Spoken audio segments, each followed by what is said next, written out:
Hello and welcome to Skills Not Pills. This is our YouTube channel and we aim to discuss all things around mental and emotional health from a holistic sort of perspective. Given the sort of situation that we face around the planet, we figure it's a pretty important time to be having some discussions around things like trauma, anxiety, depression, coping with change, stress, all these things that seem to be coming up more and more for people around us. I guess it's a good point to make some introductions. I'm Hannah and this is Mo. Mo, Kia ora. tell us a little bit about yourself. Hi, thank you, Hannah. And it's true, there's a lot going on, and it's quite tough for many. And we're here to discuss that and offer some tools to learn how to better cope and move forward with things in such tumultuous times. Yeah, so I'm Mo. I'm a counselor, and I have a private practice on Waiheke Island and in Auckland and online. And I have background in trauma and psychological distress, so things like depression, anxiety, addiction, relationship issues. So I work with couples and with individuals. I used to work for a domestic violence agency on Waiheke Island, and so I have experience in anger management programs as well. Awesome. What about you, Hannah? Well, my background for the last sort of, more than a decade, I've been working in generally around holistic health. I trained in massage therapy, sport and exercise science, nursing, worked overseas in community public health, humanitarian work, Cambodia, Nepal, came across a lot of trauma, and then really got interested in this mental and emotional health space and studied with Gabor Mate compassionate inquiry program. So I've been very much interested in trauma and art therapies and music therapies and breath work and meditation, all these things. It's been a long journey. So that's what brings me to this space. And it feels like a time where the collective needs some skills, not just pills. So here we are. And today we're going to be talking about anxiety. So to start with, maybe Mo, what does anxiety mean to you? Is there, if you're going to define it, would you break it up? Would you? Yeah, I think anxiety is something, it will be different for any person, right? It might be different to you than what it is to me or what it is to you. What comes up for me, even thinking about the word anxiety, I hear the word anxiety and I'm feeling something. Yeah. I'm feeling it around here. There's some tension, some contraction that tells me, oh yeah, this is anxiety. I'd say anxiety is a relative of fear, but it's not exactly fear. It's not really an emotion in itself to me, anxiety. No. Anxiety, I know a really good quote by Fritz Perl, Gestalt therapy, who said that anxiety is excitement without the breath. So in other words, it's a state of that often feels a bit stuck and going maybe in a loop. It's a state that's often connected to worry, and to worry and uncertainty, or an attitude towards uncertainty, and an attitude of tension and contraction around that uncertainty. And so, sometimes things like catastrophic thinking, hey, like right. So yeah, so exactly. So you could say that anxiety can be felt as an it's got body. It's a very physical thing, isn't it, for a lot of people? It is physical for many people. There's discomfort, which is why it's so unpleasant. It's not something we like. Like an intense charge in the body, like there's something stuck almost. I know when I feel what I would call anxious, I feel a constriction around my solar plexus, sometimes around my throat. And that to me is an invitation not to run from it, although that's what I'd always do in the past, is distract from it. And these days it's an invitation to sit and just breathe into those parts of the body that are feeling constricted and like they're holding this extra charge or intensity. Yeah, well, that's a good strategy. I'm sure we're going to talk about strategies soon. So there is that physical component. So there's the physical component. It's definitely, there's a discomfort, something that is not enjoyable, that's felt, and you may call that anxiety.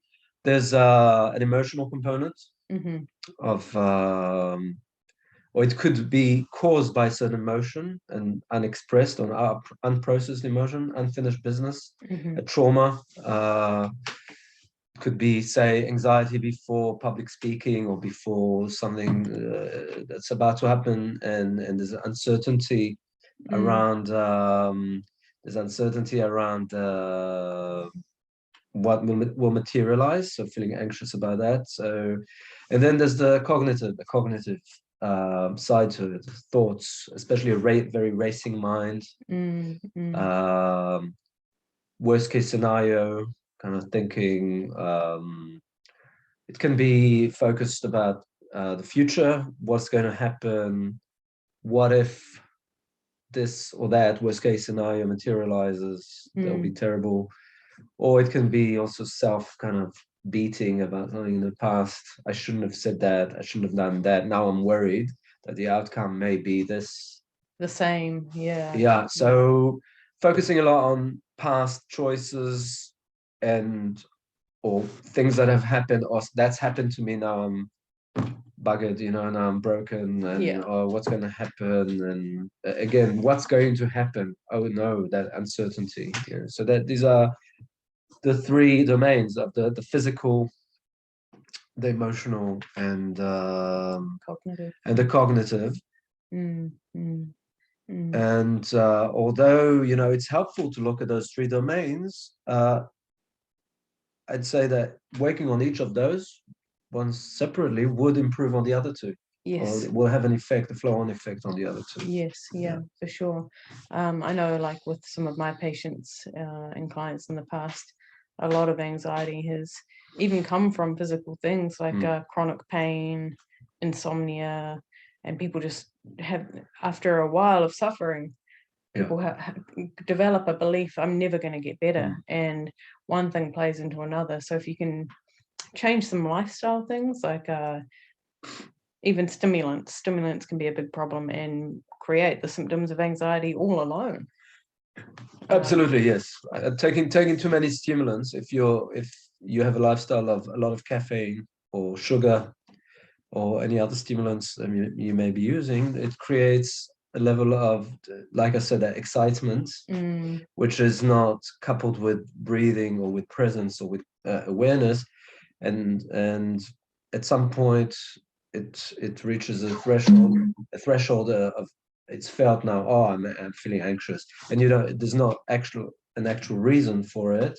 You're just feeling anxious because there's all that bottled up energy. Yeah. And people are wondering why, and then that starts an emotional cognitive cycle. That's right. And then people find themselves trapped and stuck in this really high charge sort of state, and end up developing more unhealthy coping just to survive a day of this real charged up feeling. Yeah, anxiety is often a loop in itself. Oh, I'm starting to feel anxious, I don't like that feeling, I need to think my way somehow out of it. I'd like to gain control over it. It's not happening. It's that feeling still there. Now I'm feeling even more anxious because is it going to go away, or why am I always feeling this? And so that's a kind of a negative spiral that perpetuates itself when you're stuck in the thinking your way out idea. And I don't think we can think our way out of pretty much any state that's not healthy. We need to, I think, learn to feel our way through things a little bit more, use breath.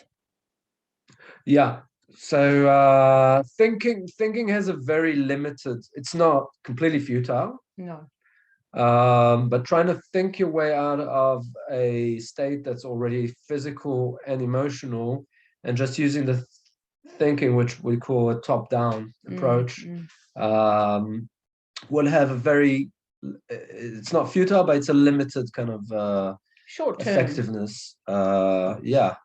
It might help you survive a couple of hours, and then you'll most probably find yourself sinking back into this state, which is hard to control and hard to get out of. And the risk is of indeed like disassociating. So if thinking, so the cognitive component we said of overthinking, the mind is racing, often means that if that's where my focus, this is what I'm paying attention to, then I'm not anymore present with my body. I'm not truly present with those emotions that need attention, that need processing, that need to be attended to.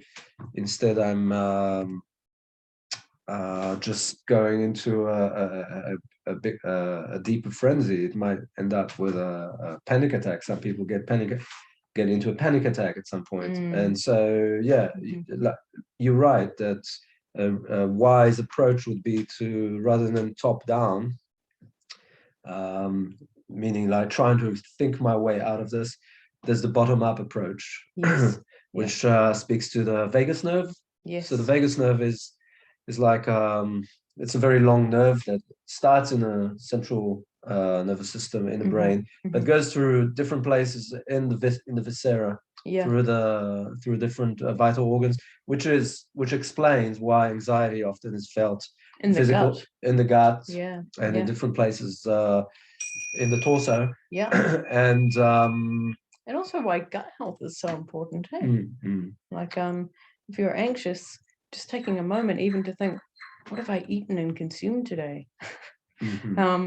What stimulants, but not only stimulants, but things that can disrupt like the gut lining, like what's going on digestively. Like there is so much research now around microorganisms and having a healthy microbiome, and how that can positively influence our mental health. So again, that's like back into the physical side of things. If we can positively impact the physical, the cognitive, or the emotional, ideally all three, but even just touching on one of those components, we're going to positively impact the other two. That's right. Yeah, especially if we're talking about a scenario where the issue stemmed out of say too many stimulants, or perhaps it's a hormonal imbalance, which feels like an anxious state, or if it's a lifestyle of not enough exercise, not enough movement, or not enough just somatic awareness, not enough. Different people have different levels of being able to tune into what is it that I'm feeling, right? And then often there is for many people there is that thing of, oh, I'm getting this uncomfortable feeling, I don't want it. Uncomfortable feeling, go away. Okay, what am I going to do? I'm going to reach out for my self-medicating thing that is it cigarettes, is it actually more coffee, I don't know, because alcohol, or is it sex, or just going into some distracting myself, anything I can do to jump ship.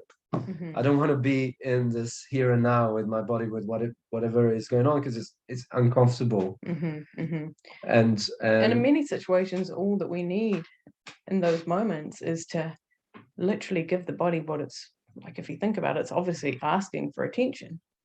Our body is in the state of charge because it needs something, and it doesn't need us to run away from it. It needs us to sit with it. And often, like we've talked about many times, simple breathing exercises or a walk in nature can be super helpful. But again, everyone's going to be different in the things that are going to help them.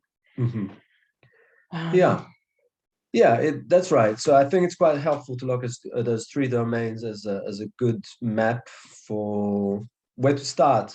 Where is my anxiety coming from? Is it physical? Is it to do with my thought patterns and my cognition? Am I overworking and underplaying? Which is another thing. We need joy in our lives. We need to make time for play and for fun and for all those Basic aspects human of life. needs. Yeah. Yeah, that's right. But yeah, if you can self-identify where your anxiety problems might be stemming from, and even small changes every day, taking out one of the coffees or maybe taking out some sugar from your diet, having things that can help regulate hormones like maca, ashwagandha, and just really tuning into the natural cycles. It could be something even like more seasonal eating. That's right. Yeah, and that kind of is a few ideas about how to tackle the physical, which will improve in turn, and also hydrate. Yes. Get good enough rest. Exercise and like you said, have fun, dance, move.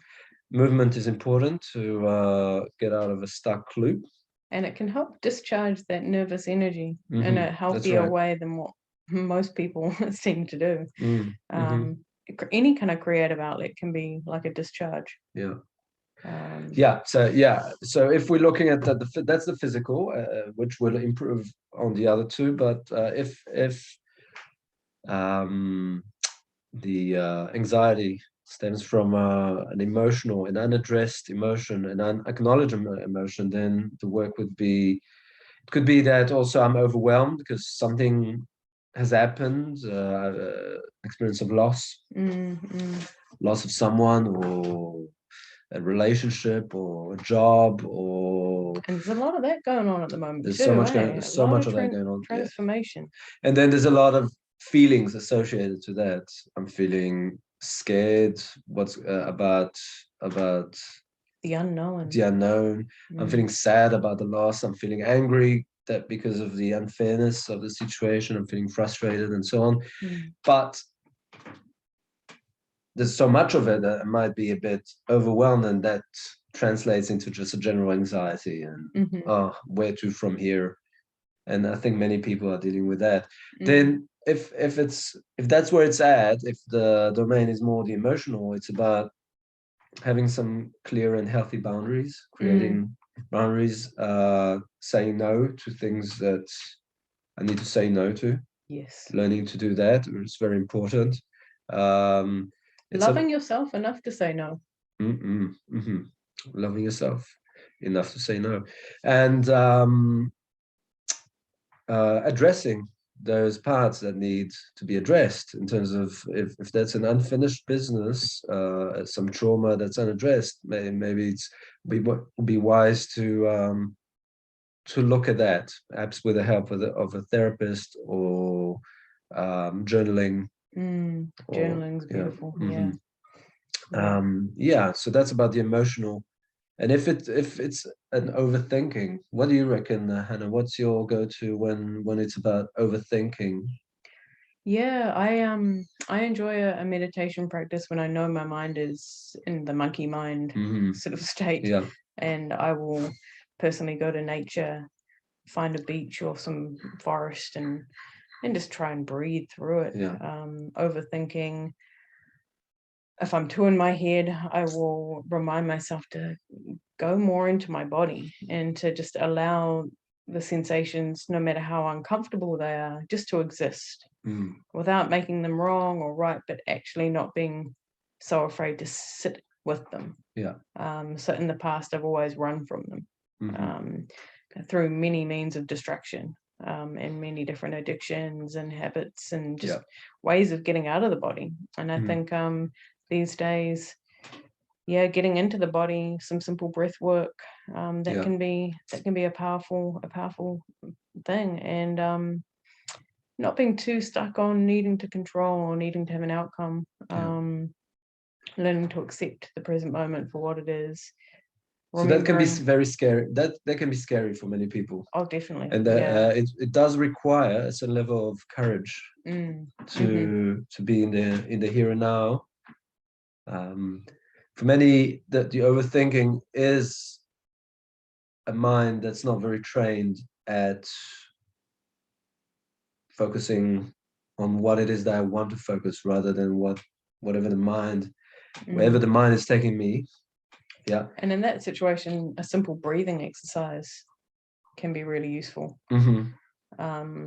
Like you know quite a few breathing exercises, Mo. Sure. So the idea of working with the breath, that's very powerful. Working with the breath is an incredibly, it's probably the quickest way out of any of those loops. Yeah. This is because the breathing is so intimately connected to the brainstem, which is the kind of the regulatory, unconscious, the autonomous nervous system. So the brainstem regulates whatever the body's doing in terms of whether to upregulate it, so be ready for, fight or flight. That's in an extreme, but even just to be engaged with whatever is needs to be addressed. So social engagement, or if there's a job I need to do, if there's an activity I'm really I need to be alert to, then the upregulation is helpful. But now, if I'm in a state of anxiety, I want to engage the parasympathetic. That was the upregulating kicks in the sympathetic nervous system. Yeah.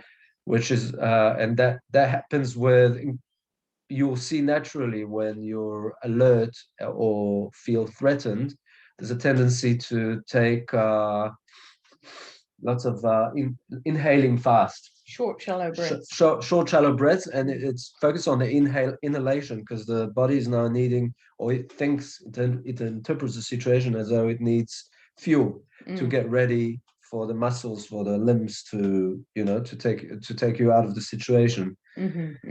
So that's upregulating when feeling unsafe, feeling threatened, or at the very least wanting to be very alert in a situation. So to reverse, ready for action. Yeah. Yeah. And that often kicks in when there's a dysregulation in the nervous system that stems from some kind of a trauma, or some. So there's a dysregulation that has set in at some point. Could be an attachment wound from childhood, and that's something small in somebody's environment, even below your conscious awareness, could have triggered that, and you might not even be aware of it. That's right. So it could be even in your relationship. Your partner says something, and you're feeling triggered, and this is going on for you, and you're not actually under threat, are you? I mean, there's no life-threatening emergency situation here, but the system, body is the body is behaving as though it is. The body, and in fact the mind as well. The hyper arousal engages both the physiological and the psychological. You get into a kind of tunnel vision, and sometimes then our minds will create stories to make what is going on a sensory body level make sense. That's right. So the mind's racing to catch up with all that sense of urgency that's happening. Now we want to reverse that. So that was upregulation, which sometimes you want to encourage upregulation, like I said, when you want to be more engaged with the situation. If you're feeling a bit sleepy and then you need to listen to a presentation or something, it's good to do some upregulation. But that's not what we're learning today. What we're learning today is how to downregulate. So you're a bit charged up, a bit hyper aroused, which is slightly inappropriate for the situation you're in, because you're not actually under threat, right? It's really important to understand that it's good to have those reactions, otherwise we wouldn't be safe. If there's a bus just about to hit you as you cross the road, it's really good that you feel you're not going to do a deep exhale when a bus is coming your way. That's right. So that's the time to actually go into that is the appropriate time for fight or flight. That's the appropriate time to upregulate super quickly, and that's why we do it. Even it's a given. But if it's a situation of just a disagreement with your partner, or you've just turned on your computer and there's 200 emails to go through, or you just looked at your I don't know, your power bill or your bank statement, and that's stressful. You the idea of going into hyper arousal for that is unhelpful. It's inappropriate. It's not going to serve you. You're going to make better decisions and more balanced decisions when you're in a regulated state, no matter what the situation. That's right. And cope better with change. Yeah. How would you feel about showing everyone who's watching today a simple breathing exercise? So something that's really down regulating would typically involve focus on the exhalation. Right, because when we upregulate, there's a lot more emphasis on the inhalation, on the in breath, and firstly also the principles of slowing down. Really, we want to slow down so we can attend to what it is we're feeling. As I said before, it requires that courage of not running away from being with this experience. Can even be, oh yeah, I'm feeling anxious, rather than, oh, I'm feeling anxious, so I'm going to be anxious about feeling anxious. Like I said, it's like that loop. So, oh yeah, I'm feeling anxious, or something's going on for me. There was this experience of loss, or I've just looked at my bank statement and there's a situation to deal with. So first, slowing down. So what does slowing down mean? Even to you, what does it mean? It can come through the breath, but just even as a concept, when you think about slowing down, let's just slow down. And also it's very helpful to take a few sighs, like a physiological sigh. So I'll demonstrate. So we take a big inhale.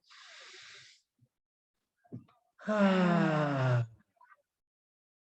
it. One more of those.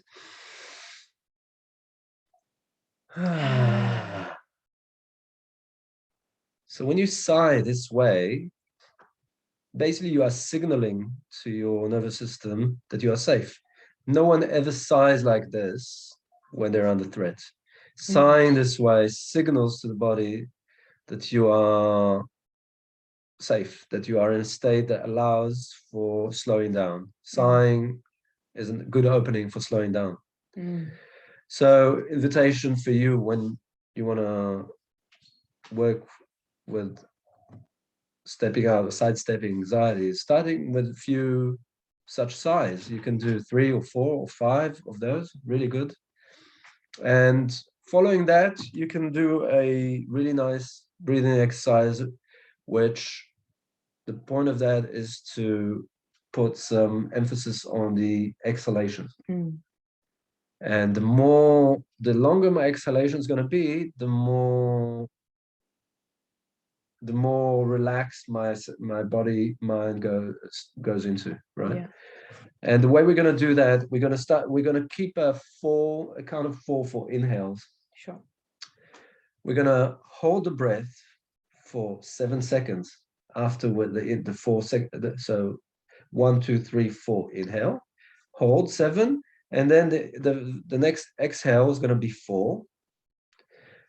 And the next breath, we're going to increase the exhale to 5. So the inhale and the holding stays 4 and 7. The exhale increases every breath by a count of 1, just to train ourselves to elongate that exhale. That's right. Yes. Let's try that. Should we do that? Let's do that. Let's do it. All right. So I'm gonna count, and you're gonna breathe. I mean, I'll try to breathe while I count, which is tricky, but let's see how we go. All right. Inhale. 1, 2, 3, 4. Hold. 1, 2, 3, 4, 5, 6, 7. Exhale. 1, 2, 3, 4. Inhale. 1, 2, 3, 4. Hold.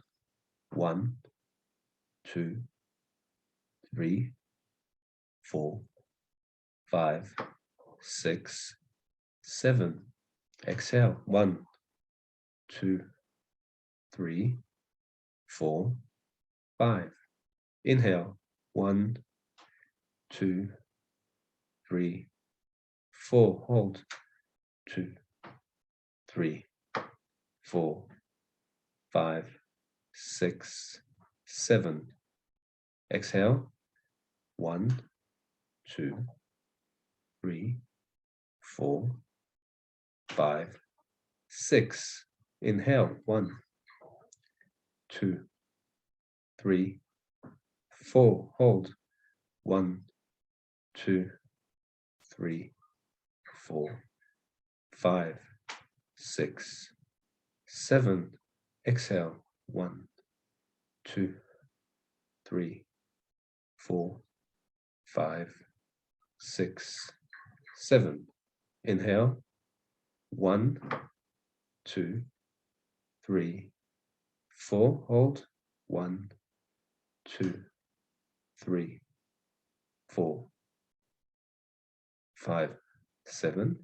Exhale. 1, 2, 3, 4, 5, 6, 8. Okay, that will do for now. Let's just relax and come back to normal breath.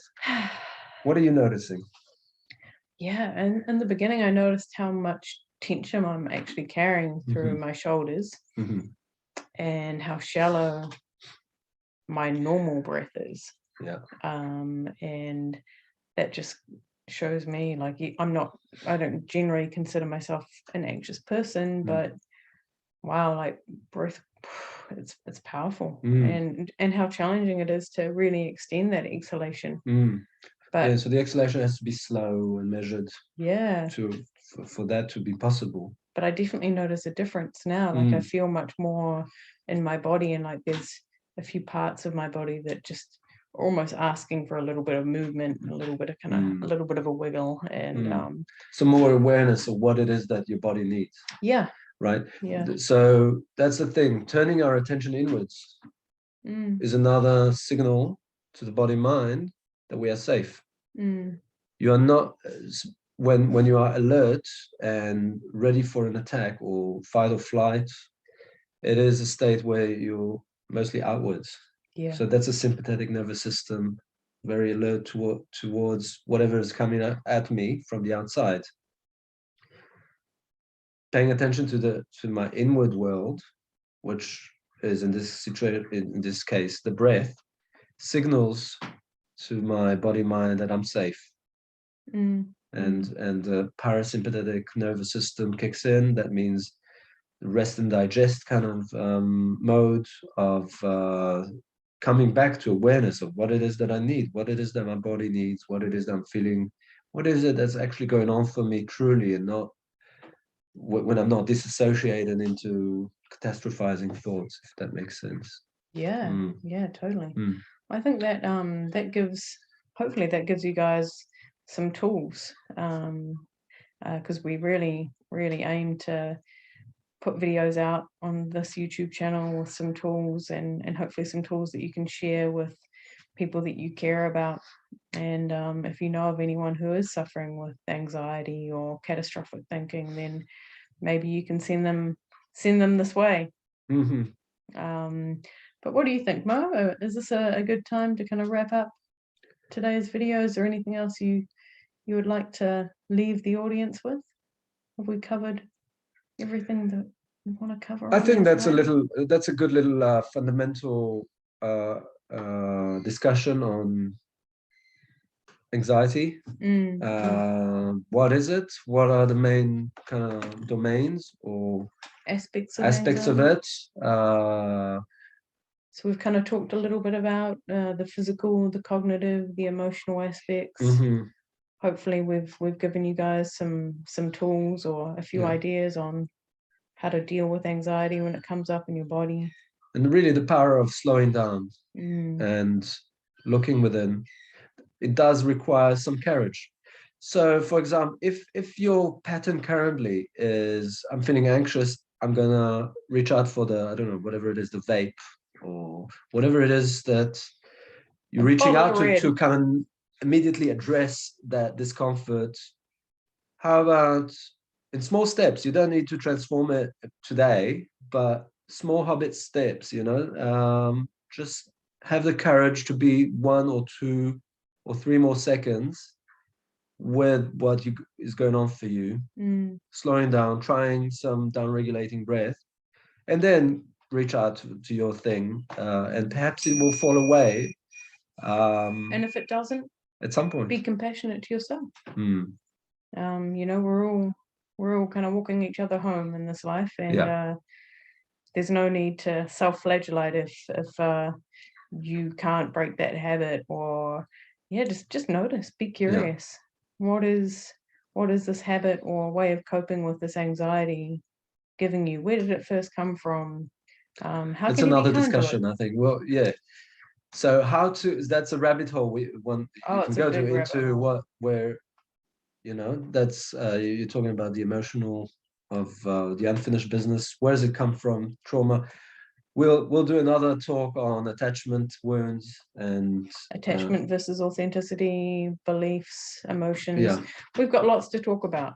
Yeah, So yeah. thank you for All right. joining us today. And Okay. if you are curious about what we're going to talk about next, do like and share and subscribe and do all the things you normally do for YouTube channels you love. But slow down. Stay inspired. Yes.